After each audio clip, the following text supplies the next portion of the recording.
চতিয়াত 2 drugs সৰবৰাহকাৰী কৰায়ত্ব চতিয়াত পুনৰ ড্ৰাগছসহ সৰবৰাহকাৰী আটক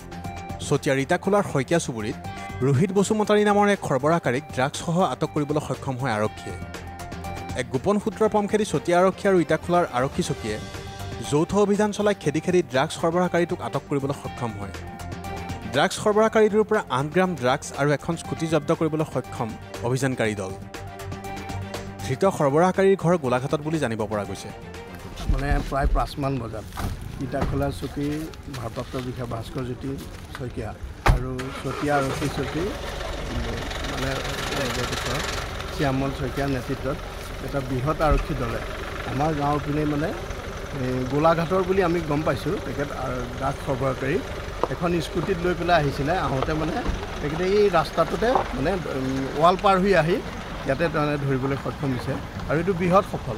প্ৰায় 8 গ্ৰাম মান ড্ৰাগছ ইয়াত হেৰি কৰিবলৈ হৈছে মানে স্কুটি লৈ আহিছে হয় আৰু এইটো মানে আমাৰ গাঁওখনৰ কাৰণে আজি বহুত মানে এটা লজ্জাৰ কথা হৈছে মানে কিয় এই অঞ্চলত আমাৰ তেনেকুৱা নাছিলে আজি আমি ধৰক প্ৰায় 40-42 বছৰমানেই হ'ল আজিলৈকে শুনাও নাই তেনেকুৱা ধৰক এটা হৈছে আৰু যিয়ে নহওক বাৰু সফল হৈছে আৰক্ষী এইটোত সেইকাৰণে আমি আৰক্ষী চতিয়া আৰক্ষী বা ইটাখোলাৰ ধন্যবাদ দিব লাগিব এই ক্ষেত্ৰত তেখেত কি নাম আছিলে বুলি জানে এই আৰক্ষী ৰোহিত বসুমতাৰী তেখেতক গোলাঘাটৰ বুলি আমি গম পাইছোঁ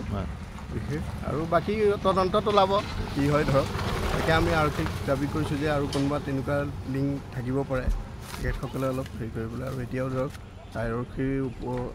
উচ্চ পদস্থ বিষয়া আহিছে তেখেতকো আমি কৈছোঁ যে আপোনালোকে অলপ তদন্তত ওলাব উৎসটো কি আছে ধৰক